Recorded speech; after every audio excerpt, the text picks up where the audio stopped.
Hey everyone, welcome back to my channel. In today's video, I'm going to explain how you can describe your Cypress project framework in a simple and professional way, the same way you should explain it in the interview. So this is one of the questions that you will get irrespective of which automation tool you are using.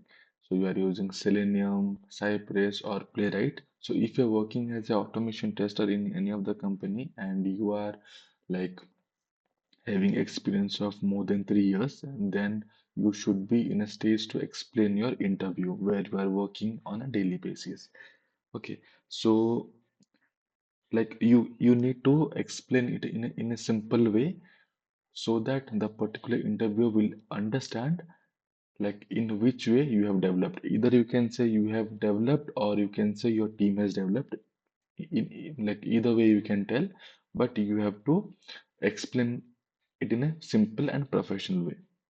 So before we can start, before explaining the answer, you have to give a brief context. You can say like that we are working in an automation testing framework where we are using Cypress as an automation tool and JavaScript as a scripting language. And if you're using some other tool, that also you can mention in that way. But as this place is as this series like completely I'm creating for Cypress, so I'm just using the Cypress as a automation tool and JavaScript as a scripting language. And the main goal of this framework is to automate our regression and smoke test cases just to ensure a faster feedback and integrate testing. Like we can integrate that testing into our CI/CD pipeline, which we are using GitLab. So in your case, if you are using Jenkins or any tool, you can explain it in that way. So after that, you can like jump through the folder structure, like what exactly folders are there in your framework. You can start with E2E. You can say E2E test, E2E store our all test cases, and fixture file stores all the static test data that we need to perform the data-driven testing. Then support folder consists of all the reusable command. Then a screenshot and videos consist of all the failed screenshot and failed videos in form of MP4 format respectively. And after that, you can say package.json consists of all the dev dependency with the respective version. It stores all the metadata, like you can say project information, dev dependencies, that those are the things that we are storing in the package.json. And config.js stores all the global configuration related to the project. Like what are the global configuration you also need to mention, like base URL, what are the retries, what are the command timeout, page timeout. So those are the configuration that we have set in the project that also you can mention in your answer. After that, you need to tell like which design pattern you have used in your project. Like either you are using page object model, then you can mention our framework follows the page object model design pattern. We have separated our locator and action into different page classes. This improves our code reusability and makes the maintenance easier whenever developer changes the UI. Like as you can see, in E2E, we have stored the login, and in the page object, we have stored all the uh, functions and objects for the login classes. So likewise, if you have like 10 pages in your application, in your project, then you should have 10 number of page object JavaScript file in your project. So like you can explain.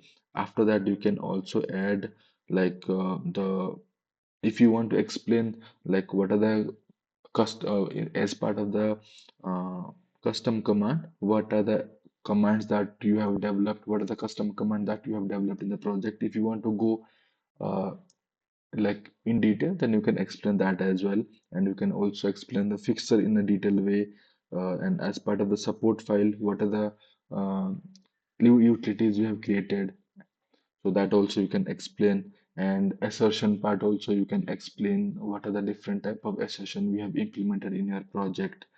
Then at last you can explain them the CI/CD part at exactly which tool you are use using as part of CI/CD, either Jenkins, GitLab.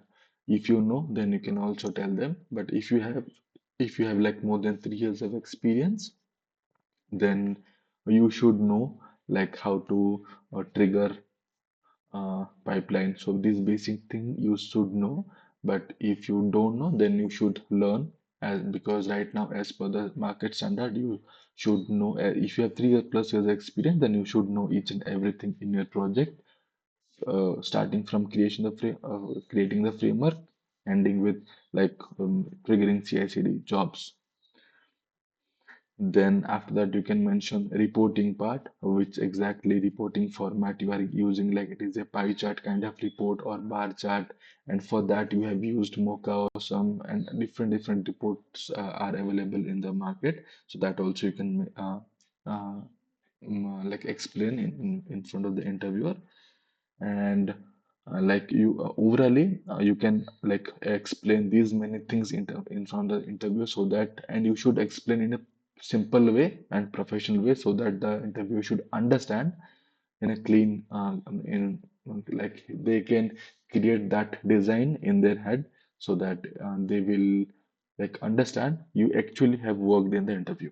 Okay, so this is all about, and how if and apart from that, if you are using page object model, then this is how you should explain.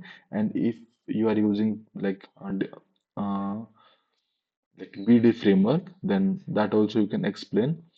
So you can explain that in case of BD, you all know that we are using feature file and step definition, so everything will remain same.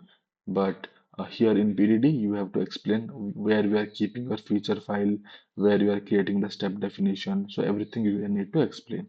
Okay, so that's it for today, for this video. We'll meet in the next video. Till then, thank you.